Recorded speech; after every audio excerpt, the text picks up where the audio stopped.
peace and love are shelter from this storm.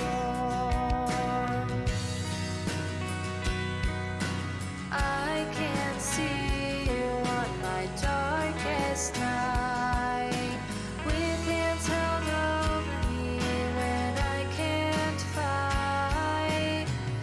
If time has taken me, all that I have, it's you who rescues me.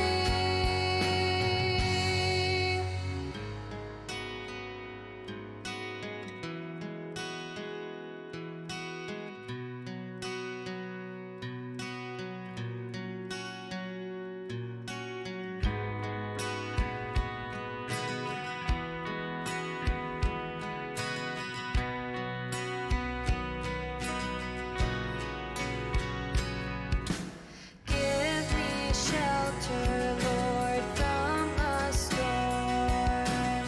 As it poured, you made it cure. Jesus bids us to call on Him. His peace and love are shelter from the storm. His peace and love are shelter from the storm.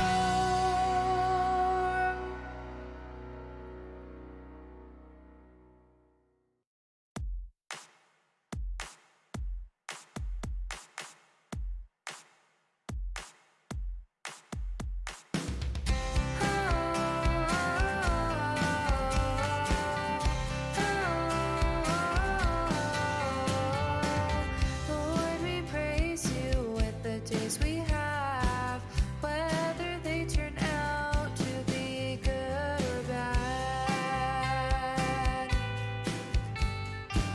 Today I woke up singing, thinking of your wondrous plans. I love the way you save me, lifting me with mighty hands. It's easy to forget why his life has conquered death, to bring us up and see a better way to be like him.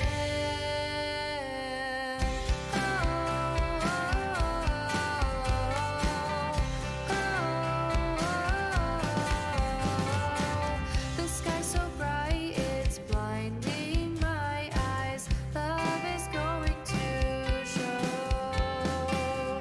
He's by my side, as wide as a tide, wherever I go. It's easy to forget why his life has conquered death, to bring us up and see a better way to be like him. Well, good evening, Milestone. Hope you're having a great week. It is Wednesday night, and it looks like schools are going pretty well, and we're experiencing some fall weather already, which is pretty cool. No pun intended. Tonight I'm glad that you've joined me. We want to dig into some really good stuff in Luke chapter 8 tonight that really applies to each and every one of us. Have you ever had someone ask you how you are? Like they say, "Hey, how you doing?" And you go to answer and they walk away. Or they just kind of ignore the answer altogether.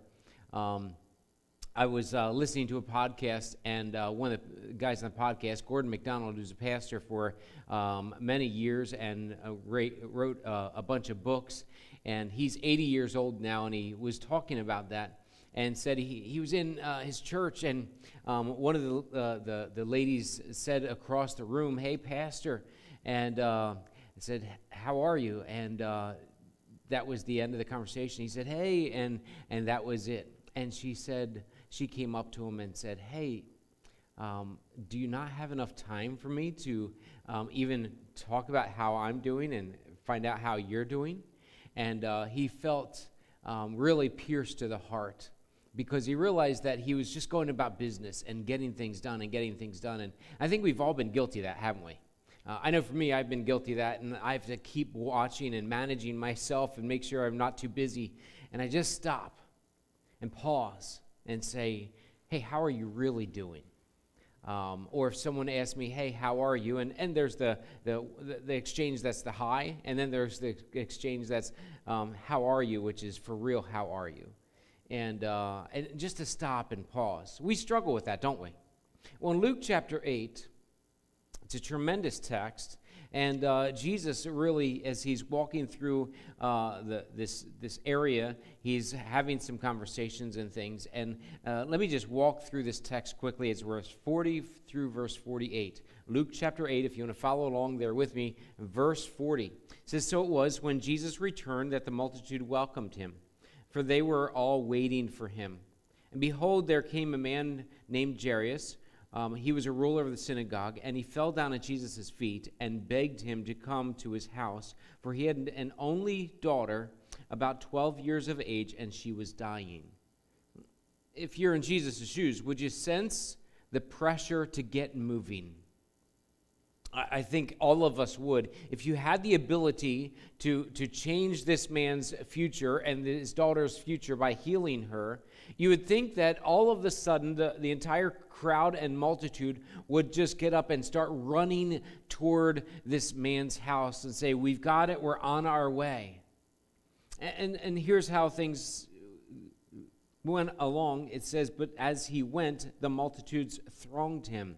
It's the multitudes came around and packed in even tighter to kind of hold him back or to slow him down. So there was not a moving quickly. And one person's request was kind of ignored by many, and we're not sure even, how Jesus, if it looked like he had some pressure to move forward or what.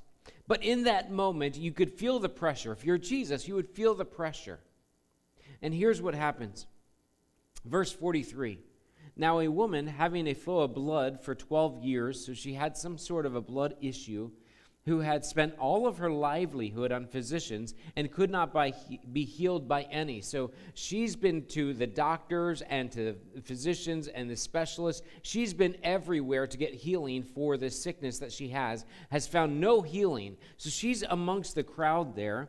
And it says in verse 44, came from behind and touched the border of his or Jesus' garment, and immediately her flow of blood stopped. So she goes up to Jesus, touches just the hem of his garment, and immediately she's healed. Now, you would think that's the end of the story. Awesome stuff. If you touch Jesus' garment, you can be healed too. But here's what happens. Verse 45, and Jesus said, "Who touched me?" He's pressed to go forward, but yet he stops, turns, and says, "Who touched me?" When all denied it, Peter and those with him said, "Master, the multitudes throng and press you, and you say, 'Who touched me?'" It's almost a ridiculous statement that he's saying, or question, where Peter's saying, hold on just a second here. Everybody's kind of touching you. So what are you talking about? And Jesus kind of ignores him, and he says, "Somebody touched me, for I perceived power going out from me." Now, when the woman saw that she was not hidden, she came trembling. So she's trembling and falling down before him. She declared to him in the presence of all the people the reason she had touched him and how she was healed immediately. And what she's really doing is she's declaring what has been an embarrassment for her. She's declaring that she's an unclean person to be around in those days. She's declaring she's the oddball that everybody, like the crowd's around, and all of a sudden, whoop, it's kind of like a crowd around a person that starts coughing and says, "I've got COVID," and everybody would just scatter. And that's where this woman is. And she just is fallen down in front of Jesus and in front of all the people and said, it was me. Could you imagine this? And Jesus says to her in verse 48, "Daughter, be of good cheer. Your faith has made you well. Go in peace." Now, time out just a second. Do you remember the context of what's going on here? I mean, this woman comes up, and it would seem like this is something that could wait. It would seem like Jesus really has something to do, and what that something should be is to go to Jairus' daughter and heal her. And get a move on, by the way. And in the next verses, someone comes back to Jairus and says, don't bother the teacher anymore, your daughter's dead. But Jesus overhears and says, no, she'll be fine. And he heals her and brings her back to life. Now, all of that to say this. If in the big pressure moment that Jesus was facing, he could stop and acknowledge this woman and speak to her and encourage her, I would just suggest that maybe as Christ followers, we could do the same. Who is it around you that needs care? Who is it that's hurting? That needs you just to say, hey, how are you? And after they say fine, you say, no, I didn't say hi. I said, how are you? And then listen. Yeah, I know you're busy. Jesus was busy too. I'm busy, and Jesus was busy too. But the example of Jesus is to stop and listen. God gave us 2 ears and 1 mouth for a reason, to listen twice as much as we talk. And when you ask, how are you, maybe we should simply wait and listen. And before we speak anything, feel where they are. And then respond. Listen, can I just encourage you, church, to do that? Pray for each other. And ask God to lead you to care for someone. And reach out, ask them how they're doing. And then surprise them by waiting for a response. Could you imagine the impact that would make on your life if a few people did that to you? And could you imagine the impact you could make on other people's lives if you did that to them? You see, that's what the church is called to do. We're called to care for and build each other up. And so we need to get to that and work hard at it. If Jesus could do it in the midst of all of his busyness, then we can too. So let's make a difference. I would imagine this woman never forgot this moment when Jesus stopped and talked to her. Hey, thanks so much for joining me tonight. I hope you're encouraged by this, and I hope that you'll reach out to someone. Don't just wait for somebody to reach out to you. Reach out to somebody else, whether it's by phone, text, or stop by, say hi. Whatever it might be, look for someone to listen to. And let God use you in tremendous ways in doing that. And feel free to just post, hey, I asked somebody how they're doing, and here's something that happened as a result. Or just be encouragement to each other in that way. Hey, thanks so much for joining me tonight. Hope you have a good rest of the week, and we'll catch up with you on Sunday morning. We'll be on the front lawn one more week, and then we'll be inside. If you want to help with painting, we're going to be painting the auditorium tomorrow night starting around 4 o'clock, and we'll order pizza around 6 o'clock for those that are here. And we'd love to have you just join us. We're going to quick paint and get a fresh coat of paint on the walls so that we're ready for a church gathering again to come back and just to have kind of a fresh start. Hey, thanks again. Have a great week. Take care. From this storm, I can see you on my darkest night, with hands held over me when I can't fight. If time has taken me, all that I have, it's you who rescues me.